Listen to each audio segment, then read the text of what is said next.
जैसे स्टार्टिंग में कुछ बता देता हूँ पहले। ये बाइट हो गया। अगर बाइट साइज़ का डेटा होगा तो इसको हम 8 बिट से रिप्रेजेंट कर देंगे जनरली। वर्ड साइज़ का डेटा जो होगा वो तेरा 16 बिट का हो जाएगा।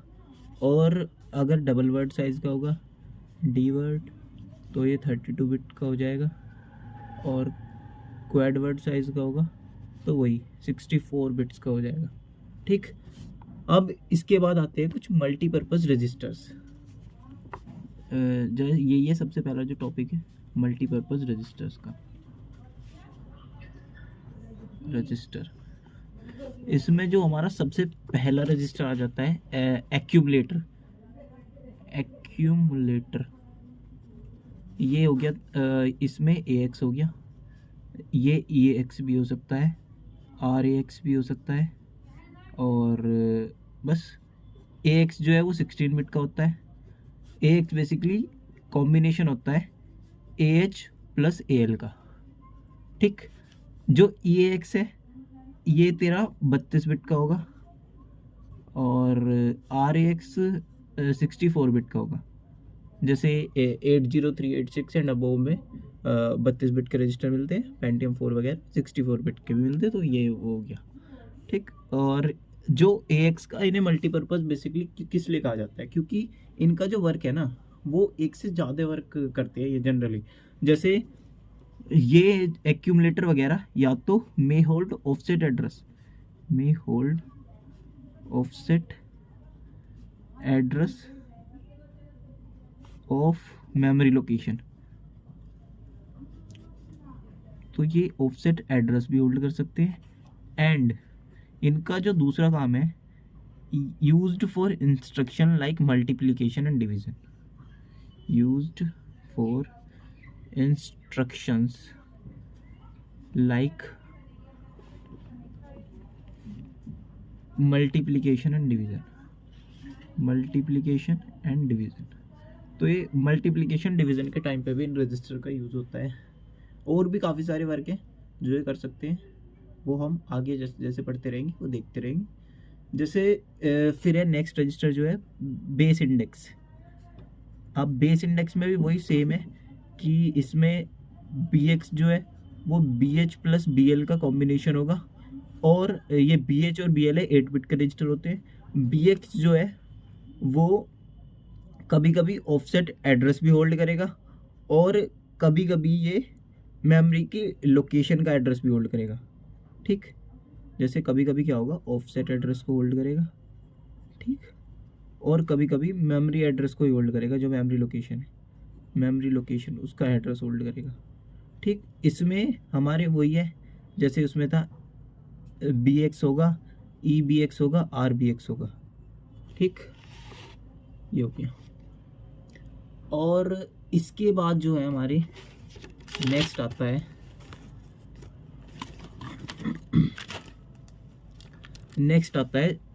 RDX, डेस्टिनेशन इंडेक्स, या वो सॉरी ये है डेटा रजिस्टर, डेटा के लिए यूज होता है। ये बेसिकली काम क्या करता है, ये भी holds part of result from multiplication and division, from multiplication and division. जब हम मल्टीप्लिकेशन और डिवीजन करेंगे उस टाइम पे देखेंगे कि किस टाइप से जैसे एक्सटेंडेड जो मल्टीप्लिकेशन और डिवीजन होती है ना, उस टाइम पे क्या होता है कि कुछ नंबर काफ़ी बड़े आ जाते हैं। जैसे 16 बिट मल्टीप्लिकेशन भी करेंगे तो अगर हम दो 16 बिट नंबर को मल्टीप्लाई करें वो मैक्स टू मैक्स 32 बिट का हो सकता है, जो कि AX रजिस्टर में नहीं आएगा। AX रजिस्टर उसको होल्ड नहीं कर सकता, तो उस टाइम पे हम कुछ पोर्शन AX में रखते हैं, कुछ पोर्शन TX में रखते हैं। तो उसका एग्जाम्पल दे दिया बस ये। फिर हमारा एक रजिस्टर बेस पॉइंटर भी हो सकता है, ये बेस पॉइंटर हो गया। ये बेसिकली पॉइंट करेगा, points to memory location, memory location. और इसमें भी वही है EBP RBP वही सब होंगे। EBP 32 बिट का होगा, R वाले 64 बिट के होते हैं जनरली। E एक्सटेंडेड के लिए रिप्रेजेंट कर देते हैं एक्सटेंडेड को बस इसमें।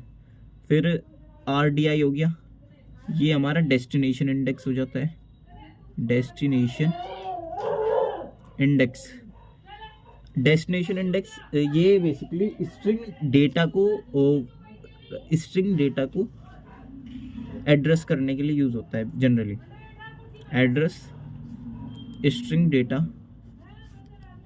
और इसका जो डेस्टिनेशन इंडेक्स है ये बेसिकली डेटा सेगमेंट जो है उसमें किसी भी उसमें ऑफसेट एड्रेस में होल्ड